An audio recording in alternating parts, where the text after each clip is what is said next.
Right, so your personal journey with body image after having a baby. How do you feel?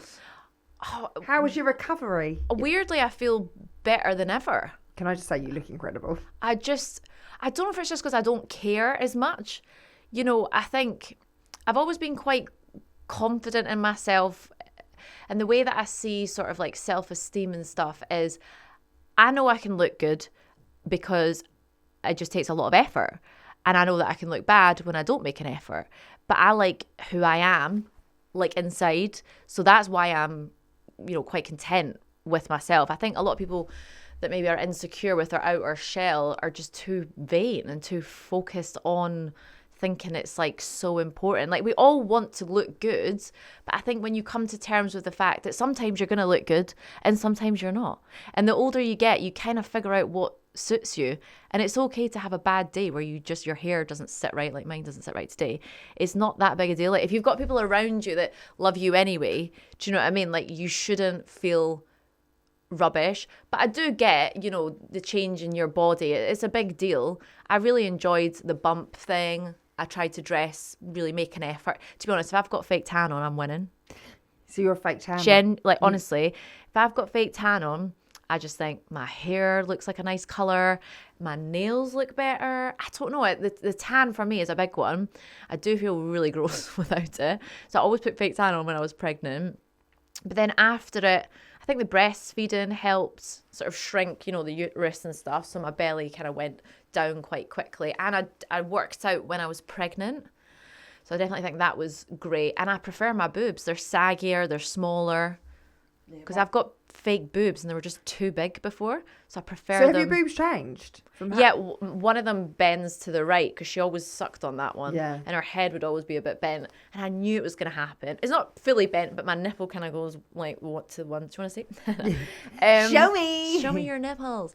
But again, it's a bit strange. I can only notice it. You probably wouldn't be able to notice it. But I kind of like it because I'm like, oh, that's when I was breastfeeding her. Yeah, I've got one boob care. like so much bigger than the other because it's quite natural, that isn't it? Anyway, one boob more than the other. Yeah. But then again, I think that's like I breastfed my cool. kids, and this is yeah my one boob bigger than the other now, and it's quite drastic. The hair thing upset me a bit because I got like postpartum hair, so I've still got like stumpy bits of hair, so that was kind of annoying. Because I'm into my hair. I don't think you realise how much your body does change after having a baby.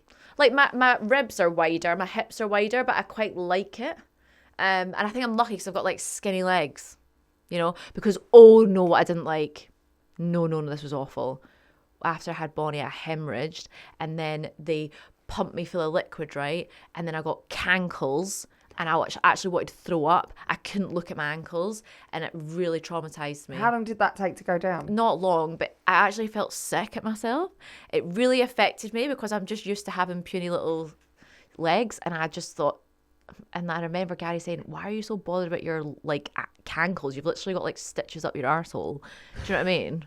It's like, I was like, I know, but I'm on painkillers, I can't feel it. So lovely. He's like, you're sitting on a cushion and you're worried about your cankles. I tore, I think like 2nd degree or whatever, so I had stitches and stuff. But I don't know, maybe I've got body dysmorphia. Maybe I think my body's better than it actually is, like the opposite way. Because I remember putting my head between my legs. You look incredible. When you walked in today, I was like, wow, I wish I looked like that. Shut up. Do you work out a lot? No, I don't work out at all because I don't have time. And I joined the David Lloyd because they had a creche and the creche is only open when I'm at the radio in the morning, so I'm raging. Because I can't go and put her... Because when am I going to work out? I have to ask someone specifically to look after her so I can go to the gym for an hour and then I've got to pack a bag. I can't be... Like, honestly, it's just more hassle than it's worth. Like, I've been... Do you eat well? No. What's the secret?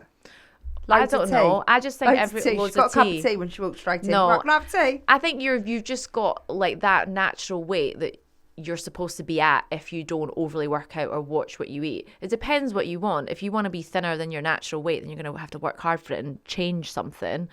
I've been the same weight since I was probably about 13.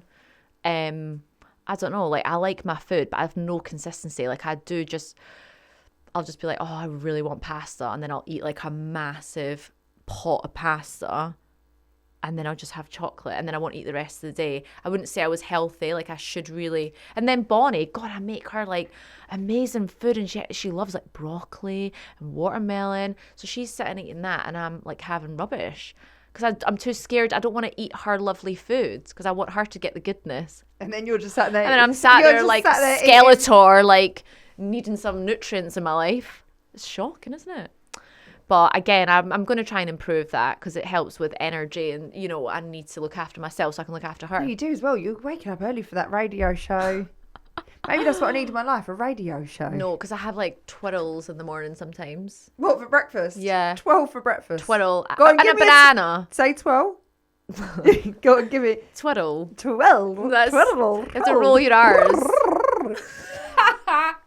Gettle. Do you find it hard parenting and being on a social media platform? Do you feel like you're judged? Not really. I don't really care that much. I feel like I've enjoyed social media more since I've become a mum, because I've got a lot of mums that follow me, and it does feel like this really cool little army. Like I actually love it, and it's made me like just, I don't know, I just feel more connected. I think people get me more, and it's like a whole other world. It's like a little cult that I never knew existed. It's like a code. There's just so much you can talk about when you come into that world of parenting. And I think because I've done it myself, luckily, I actually do feel like I've had a little bit of respect, and I like that, and I can connect with other mums that have done it themselves as well. And I just feel like my Instagram's like a really positive place now. And I think that happens when people, you almost like find your niche. I remember coming at Love Island and my agent was like, you need to find your niche. And I was like, well, I don't know what that is. Like, I like clothes. I like makeup. I like loads of different things. I don't know what my niche is, but I just feel like me now that I'm a mum. And I think that resonates. If you're comfortable showcasing something and people like seeing it, it just kind of works. Does that make sense? No, it makes loads of sense. Yeah. So I do. A lot of people. I feel like you found your place. Yeah, when you became a mum. I don't know, like, God, half the population's a mum. It's nothing special that I'm doing, but I don't know. I just love all aspects of it. It's like ever changing. There's so much to learn. I feel like they should teach you stuff in school, because the amount of like kind of studying that I did when I was pregnant, like reading books, I had no idea. There's so many things. But so many people don't study, and then like even to the labour, and we've had so many stories on here, and I'm like, but did you not research it? Like everyone's different. And when people go, oh, like how painful it was, I'm like, yeah, you've pushed your child out of your vagina, like, yeah, it's gonna be painful. Yeah, I think like me and my sister are polar opposites. So she didn't go to any classes, she didn't research anything. She's so laid back. That works for her, but then. I feel like really bad saying this, but sometimes like if her son has a tantrum, I feel like I'm judging her now, but I'll be like, she's being a judgy sorry, sister. No, I know. But tell me. Again, it's probably because I'm lucky with Bonnie, because she is quite good, but touch wood, because I say that and then she does something crazy. But I do think it can be like anticipating their needs before something gets bad. So it is exhausting because there's so many things, but I don't want Bonnie to get to the point of like crying. So I literally just plan everything out and give her everything she needs to hopefully stop her getting to a point of like needing something, because I can't cope with her crying. Can you not? No. Like if I'm out and about, like that's why sometimes I just don't go out, because I don't want to interrupt her nap because she's happy. Oh, you're a home napper, are you? Now I am. Not when she was a baby, but she could do it 3.5 hours. Easy in the middle of the day, which means I have to stay in the house and tiptoe around, but she's happy, and it makes my life easier when she wakes up. So if I was to go out because I want to go shopping or go and do something, I don't want to deal with her being crabby and upset because she's tired. So it's kind of like I am doing it for her, but I'm doing it for me as well. So that just works for me at the minute. And also, I guess in a way, I've got the luxury of not having somebody else tell me we're not doing that. You know, in a way, you know, now for you as well, you are making the decisions, even though it is hard to make the decisions by yourself for their well-being and their future. When I do talk to friends, and they're having arguments with their partners and stuff. Yeah, it's a whole other thing. And Tom would have been so vocal. I think me and him would have had so many arguments. Yeah, it's added pressure on your relationship that I guess I don't. And that's what we get a lot from our listeners. They're like about who are with the dad. Who are with the dad, and they'll say like, I don't feel like I'm getting my time with going out and going to, you know, socialise with friends and do stuff. Right. But also the added of they've got that opinion on how you should bring the baby up, and then you've got your opinion. I don't know what I would do, to be honest now. Like, if I did meet someone and have another baby, it would be so different. Yeah, but sorry, what is this? Are you having an opinion on this? Because I've done this all myself. I just, you know, I think I've done well, and I don't know if I guess I'm quite opinionated. Yeah, maybe a bit of a control freak, probably. I do like but things. But have you always been like that, or has this made you become that? Because I didn't realise I was control freak. I don't think I realised until right now, and I've just admitted it to you, because I don't like. This is therapy. I know. I don't. Yeah, I never think I do anything wrong. I think, let's be honest.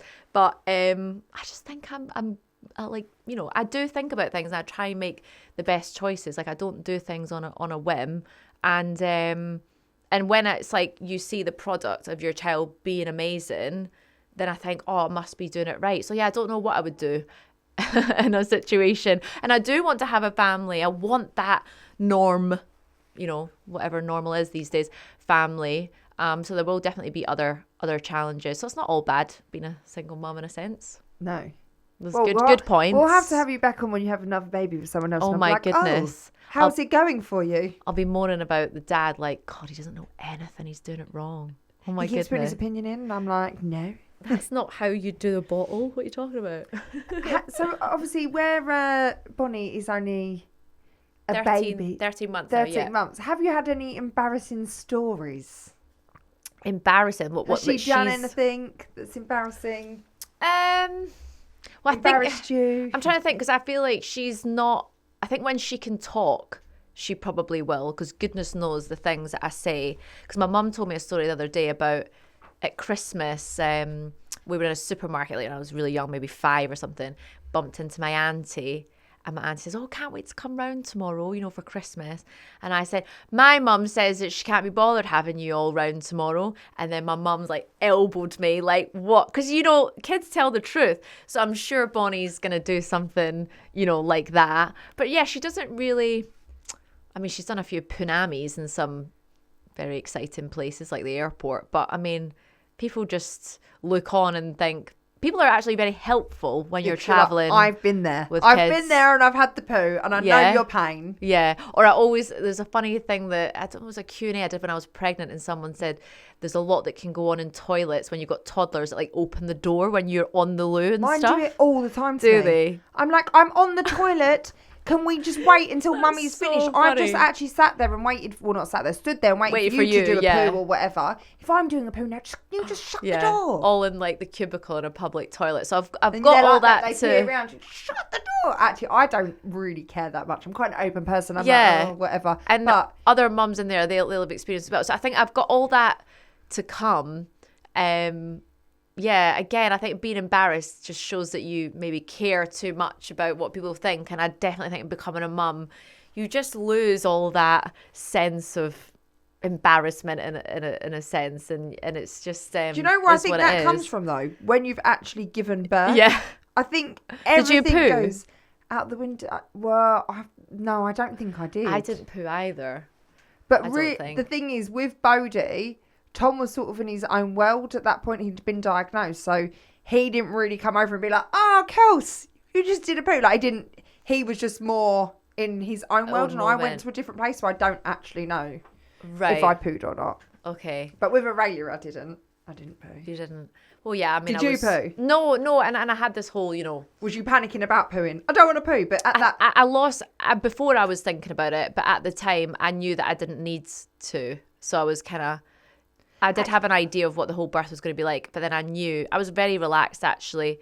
That's probably when I first let go, when I realised before when everyone was asking me about my birth plan, I was like, guys, I'm just going to go to the hospital and have a baby. I've done the birthing course. I know my preferences, but I know for a fact it's not going to happen, because that's all you hear about. I want to give birth in a pool. I want no medication. And of course, that didn't happen. I ended up getting induced. I ended up taking the epidural at 9 centimeters. I mean, don't be a hero. Get the epidural at like 1 centimeter if you can. Best thing I've ever had in my life. Really? And I've never taken drugs in my life. And I would have an epidural every single day. Because it was delicious. To be fair, with Aurelia, now we're talking about the poo, I went to the toilet and I projectile vomited all over the toilet. Like I just before you were in labour? Before I was, I'd just gone into labour, and obviously my body needed to get rid of everything, so I sicked everywhere, and I went to Tom, you need to go and sort that out. And then I had really bad diarrhea too. Now you've brought it all back to me. Oh, and I was like, again, it just goes out. My body just needed to get everything out of me. It was like, right, now you've got this, girl. Oh.